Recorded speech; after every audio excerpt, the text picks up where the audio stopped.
There's no project too hard in your house or your yard. Try like us, cause we are the Attempters. Welcome back, guys, to the Attempters DIY webisode. I'm Lindsay. I'm Ashlyne. And today is a very special episode where Ashlyne will be teaching us how she handmade herself her wedding invitations. This is how many? 250. 250 she made just herself. So that's crazy. But I have not touched any of this stuff before, so this is going to be a learning experience for me, and she's going to teach me as well as the viewers how to do this. All right. Take it away, Miss Ashlyne. The materials you'll need for this project are a little different from our other ones because you'll have to actually get online and order your stamp and your paper and your envelopes first. So, before you get anything on this table, you need to do 1, 2, and 3. 1, design your invitation. Make sure everything is spelled correctly. Make sure everything is perfect, just as if you were going to take it to a printer. Then take a screenshot and put it onto your desktop. The next thing you'll do is go to rubberstamps.net and find the art mounted stamp.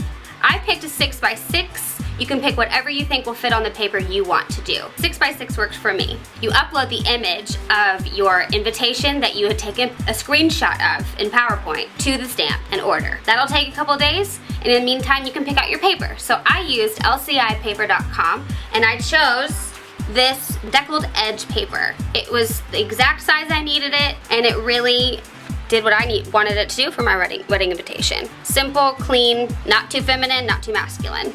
And then the last thing I did, so I could get all this stuff in the works, is to go find an envelope that matched it. So because they didn't have the envelope I wanted to come with mine, I went to jampaper.com and I found my brown envelopes that you will see in a moment.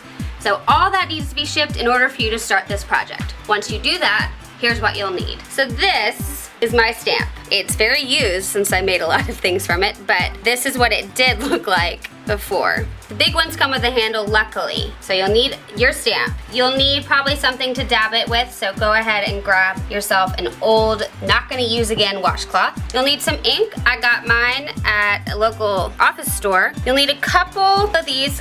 Martha Stewart makes them. I bought mine from Michael's, but they come in a pack of like 12. You just need a couple of these, and one of these you can put your ink in, which is what I did right here. This roller is called an ink brayer, and it helps because it's such a big stamp, you can actually roll it on there. So you put the ink on here, then you roll it on there and get the exact amount that you would like. Next is the embossing stage. You need to get embossing powder. The next thing you'll need, I don't know what this is called, but I call it a funnel. And it's something, another one of those, you can put glitter in it and everything, so you'll find it at your local craft store. But it's what you put, it has a little thing that you can take off for when you want to pour the excess back into here and not make a huge mess. This is not vital, it just really helps. Next thing, also not vital, just some brushes, so that if you do get some of your powder anywhere, you can scrape it away and you don't get it everywhere. Last thing that's very important is this heating tool. They have one at every craft store and they get really hot, so be very careful. And I would say you should put down some sort of covering over a table or on the floor because it can get really messy, and not in the way that you think like paint, but these little crystals get everywhere, so just beware. And the last thing I'll say is that you should definitely have a place in your house or in a craft room or somewhere that you can close the door. If you're planning on doing a lot of wedding invitations, this is gonna take a while and you will not do it in one sitting, I guarantee it. So have it to where it's untouched and you can close the door and say, please do not clean, do not touch, because it's kind of difficult to bring it all out and bring it back in. What are these papers for? Actually, good question. In order to calibrate where exactly you need to put the stamp, I used a couple different methods. One of those is to make a cutout, like so, of your actual paper that you got in. So, you put this in, there you are. I came up with an idea, and it's kind of a trial and error thing, so there's really no way to do it. But so, I lined up by trial and error again on just random piece of paper. Don't use this to practice with. Use something that you cut out to make it, because you will waste a lot of paper on these first couple ones. Again, this is just me trial and error, and then that's how I line it up to know that I will land in the spot that I need it. Very cool. You're a smart cookie, Miss Huff. Revelette. Thank you. Somebody. Let's go ahead and make a wedding invitation, shall we? Okay. All right. I'm gonna roll it onto each part of it because there's really no ink pad big enough for this. All right, so I've covered it. Now everything's lined up, I'm ready to go, so I'm going to put it down, push it all the way down because you don't want any names being left out of the invitation. All right, and you pick up this piece, you pick up that piece. Before it dries, I'm gonna put it in here and I'm gonna layer it, literally cover the whole thing with what I made. I didn't get too much on it, so I need to make sure I cover it all before the ink dries. All right, so I'm going to get some of the excess off, blow it a little bit. It's sticking to the ink, so don't worry, it's not going to blow all off. 200 of these? Yes. 250 of these? Yes. Okay. All right, so you're in your third stage. You're in your third stage and you take your heating tool. It heats up very quickly. All right, so you're gonna go through and watch it as it turns in. Try not to stay in the same place for too long. You'll find out when you burn it a little bit. It'll be discolored and you will not be happy.